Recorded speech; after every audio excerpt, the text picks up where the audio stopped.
விழாவில் முதலாவதாகவே சொல்லணும், நிறைய பேர் பாஸ்கரன் ஐயா வாழ்த்துனீங்க. இந்த நேரத்தில் நாங்கள் எல்லாம் ஒரு குடும்பமாக ஒன்று சேர்ந்து இந்த கூட்டத்தை நடாத்துவதற்கு காரணமாக இருந்த, எனக்கு தெரிஞ்ச நிறைய பேர் காரணமாக இருந்திருக்காங்க. எனக்கு காரணமாக இருந்தவங்க வந்து 2 பேர். ஒன்று சசிகுமார் ஐயா, இன்னொன்று பாஸ்கரன் ஐயா.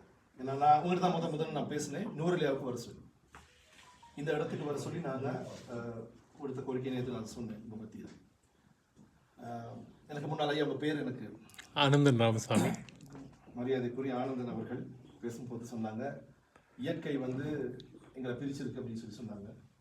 ஆமாம், இயற்கை எங்களை பிரிச்சிச்சு, இதயங்கள் ஒன்று சேர்த்துருக்கு. ஏன்னா இந்தியா கன்னியாகுமரியில வந்து இந்த கடல் வழியாக அந்த இயற்கை பிரிச்சனால தான் நாங்கள் வேறுபட்டுருக்கோம். யாழ்ப்பாணமும் கன்னியாகுமரி அது ஒன்றா தான் நாங்கள் ஒன்றாண்டு இருக்கோம். ஆனால் இந்த இதயங்கள் எங்களை ஒன்று சேர்த்துருக்கு. நாங்கள் ஒரு குடும்பமாக உணர்வாளர்களாக சிந்திக்கிறோம். நான் நீங்கள் முனைவர்களாக இருக்கிறாங்க, அதனால் விலை இருந்தால் மன்னிங்க. ஆனால் நான் படித்ததை உங்கள் மத்தியில் பதிவு செய்யணும். இவர் வாழ்த்துறதுக்கு சொன்னாங்க, திடீர்னு தான் சொன்னாங்க. என்ன ப்ரோக்ராம்னு எனக்கு தெரியாது, இது வந்து போதான் தெரியும் என்ன ப்ரோக்ராம்னு சொல்லி, என்ன நிகழ்ச்சின்னு சொல்லி. அசைந்து கொண்டிருக்கக்கூடிய உலகம் அசையாமல் இருக்கிறதுக்கு என்ன செய்யணும்னு சொல்லி யோசிக்கும் போது மனுஷன் தூக்கி பெரிய மலையை அந்த அசைந்து கொண்டிருக்கக்கூடிய உலகம் மேலே வச்சாங்க. உலகம் அசையாமல் நின்றது.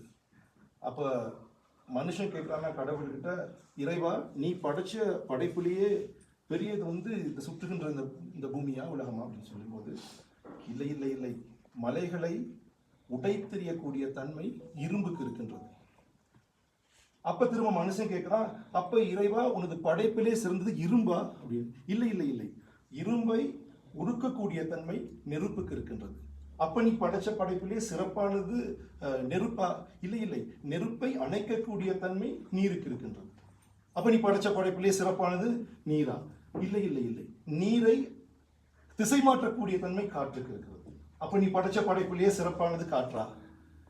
அப்ப இல்லை இல்லை என்று இறைவனை கொஞ்சம் யோசிச்சுட்டு சொன்னாரா, நான் படைச்ச படைப்புல பெரிது வந்து மலைகள் அல்ல, இரும்பல்ல, நீரல்ல, நெருப்பல்ல, காற்றல்ல, காயங்களால் காலங்களால் சபிக்கப்பட்ட மனிதர்களுக்கு மனிதநேயம் கொண்டு உதவி செய்யக்கூடிய மனிதன் தான் நான் படைத்த படைப்பிலே சிறந்தது.